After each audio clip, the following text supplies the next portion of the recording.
तो हमारा क्वेश्चन है, डिफ़िकल्टी मीडियम लेवल का क्वेश्चन है।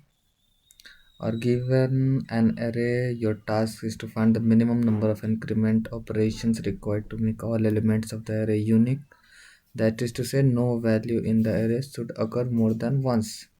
इन one operation a value can be incremented by one only. अब इसको कोड करते हैं। तो सबसे पहले हमको अरे को सॉर्ट करना पड़ेगा। तो सॉर्ट करना पड़ेगा अरे को।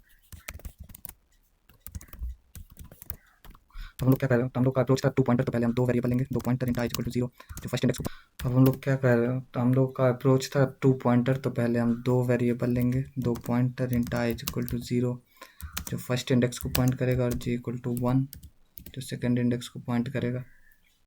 अब हमारे पास एक सोल्यूशन होगा जो रिटर्न करेगा। तो इंट सोल्यूशन होगा जो हमें रिटर्न करेगा। अब हमें एक वाइल लूप रन करना था, while j is less than n। अब n कहाँ है, n तो नहीं है हमारे आर्ग्यूमेंट्स में, तो n ले लेते हैं। n इज इक्वल टू अरे डॉट साइज। अब जब j लेस देन n हो जाता है, अब इफ अरे i equal to array of j अगर दोनों सेम हो जाते हैं, तो हमें करना था अरे ऑफ j को इंक्रीमेंट करना था और सॉल्यूशन को इंक्रीमेंट करना था। तो हमारा सॉल्यूशन वेरिएबल है, उसको इंक्रीमेंट कर देना है। और अगर अरे ऑफ i अरे ऑफ j से बड़ा हो जाए, तो वो केस तो अलग था। उस केस में हमें अरे ऑफ i को अरे ऑफ j को बढ़ाना होता है ना। Array of j is equal to array of i plus 1 कर देंगे। कोड को फॉर्मेट करना जरूरी होता है, आप उसे अच्छे से लिखें, ऐसे ऑर्गेनाइज्ड मैनर में लिखें तो खूबसूरत लगता है कोड और रीडेबिलिटी इंक्रीज होती है। तो ये ध्यान रखें कोड लिखते वक्त कि कोड को रीडेबल वे में लिखें, कि अच्छे से जो आपका दूसरे ऐसे जब दूसरे लोग आपके कोड्स देखेंगे तो फिर उन्हें अच्छा लगे आपका कोड देख के, और मतलब वो अच्छे से समझ पाए, एक झटके में जल्दी से जल्दी समझ पाए।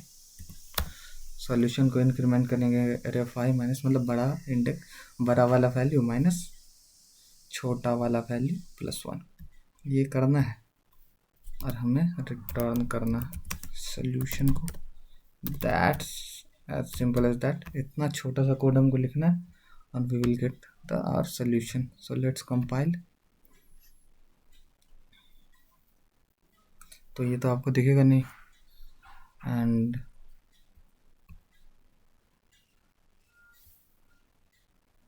पर एक चीज़ हम लोगों ने मिस किया कंपाइल करते वक्त। Can you guess that?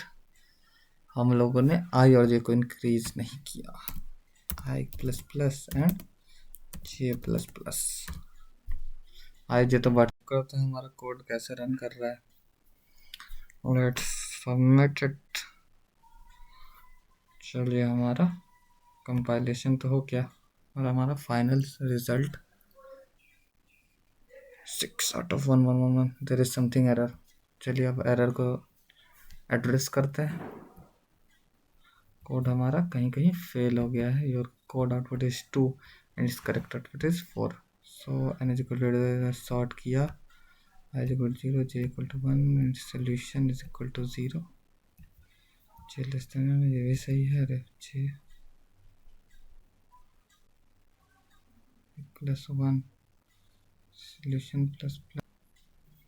तो हम लोग एक चीज़ ऑब्जर्व कर सकते हैं यहाँ पे कि रेफ जे को हमने यहाँ चेंज कर दिया और उसके बाद सॉल्यूशन में यूज़ किया। ये तो एरर है, ये तो गड़बड़ है बाबा। हम लोग हटा के ऊपर ले आएंगे। That's it. हमारा कोड अब रन कर जाना चाहिए। और याद रखें कोड हमेशा रीडेबल होना चाहिए, अच्छे से पढ़ सकें, अच्छे से फॉर्मेट होना चाहिए कोड, ऐसे देखने में मतलब विजुअली मज़ा आ जाए कि हाँ भाई बंदे ने अच्छे से कोड लिखा है, शिद्दत से चाहता है कोडिंग को। And that's what the solution is. तो चलिए अच्छे से प्रॉब्लम को सॉल्व कीजिए, अच्छे से एनालाइज कीजिए और ये छोटी छोटी गलतियाँ ना करें जो हम कर बैठते हैं कभी कभी। That's it, thank you, please like and subscribe.